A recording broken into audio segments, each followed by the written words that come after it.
Hello York Sport, I'm Emily Scott and you're watching the York Sport Show, your weekly roundup of all the sports results and news produced by our very own YSTV with the help of campus newspaper News.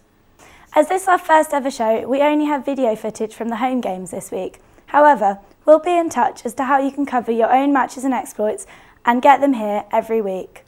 Both our men's first and second hockey teams played at home today.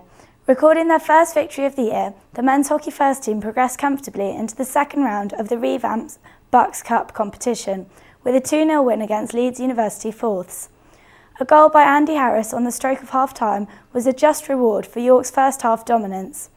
In a low-key second period devoid of clear-cut chances, Dan Alder slotted the ball home to confirm passage to the second round. The seconds team were left heartbroken after Teesside First snatched a last gasp victory in their Bucks Cup encounter. Against higher league opposition, York more than held their own, creating numerous excellent opportunities, but their efforts would ultimately be in vain. Final score, York 0, Teesside 1. York's ladies seconds had a resounding victory against Hull seconds, who have always proved tough opposition in the past. The ladies first team was still playing at the time of recording. Our men's football first secured their passage to the second round of the Bucks Cup competition with a resounding 5-0 victory over York Fourths. Despite controlling the possession during the first half, only a Mark Goulan penalty separated the teams at the break.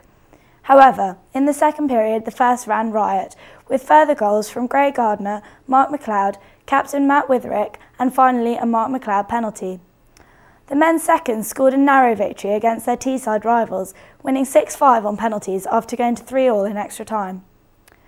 The women's team match was unfortunately cancelled. Keep your eye on the York Sport website for details of the rescheduled match. In netball, the first match against Sunderland Firsts, Sarah Pycroft contributed 23 of York's points in an encouraging 36-20 Bucks League victory over the University of Sunderland. Fresher Seska Dasein impressed in the wing attack during the third and fourth quarters, with steady performances from Tess Olsen and Grace Marsden in defence. Captain Olsen praised the team's unity this season and lauded the results of a stricter fitness training regime. Our tennis firsts showed good all-round performance against Teesside Firsts, winning convincingly in the doubles. The first pair showed great net rallies in a fairly tight match, with York winning 8-5. The second pair were dominant, easily winning 8-2. The men's first fencing team achieved a decisive victory against Kiel away from home in an epic battle of the blades. The women's fencing team faced Leeds today in a match marred by equipment problems due to the cold, with one of the Leeds swords snapping during the first fight. Continuing through the difficult conditions, Leeds proved the victor 135-85, but the fencing team will be pushing for a solution to the problems presented by the facilities. The men's first lacrosse team faced a difficult match against Leeds on 22 acres. With Leeds dominating from the beginning, York was constantly on the back foot. 2 early goals for Leeds put them in a stable position, and whilst a good break by Phil Harold for York looked promising, the Leeds defence soon saw the ball return to York's half of the pitch. The match was testing for goalkeeper Ben Robinson, who made some good saves despite the pressure. The women's lacrosse team were unfortunate to lose 12-7 to Durham. York's first and second men's squash teams met each other in a fairly one-sided game. There was no great upset as the first took all in a 3-love win. In the Badminton Cup knockout, York men's thirds faced a daunting challenge in Durham's firsts. Paul Marsden and David Cole led Durham's furious attack against the York underdogs, winning all their games in straight sets.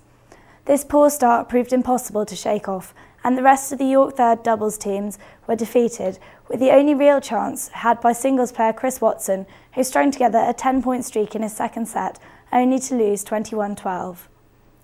Away at Bradford, our badminton first fared much better against their host seconds team, winning convincingly 8-0. Men's rugby thirds had a convincing display against a weaker York St John's seconds side. With a good performance by all players, some excellent flowing rugby and strong defence against a solid and feisty St John's side, York retained their composure throughout, ending the match 34-3. Unfortunately, the men's first basketball team suffered a heavy defeat today at the hands of Leeds Met Carnegie. The women's first team fared slightly better in a close-fought match with Sunderland, losing by just 12 points, 54-42. In volleyball, the men's volleyball team were beaten 3-0 away to Manchester. That's all the news we've got for you today. Don't forget to get a queue jump for Club Salvation tonight, available in Derwent for £3.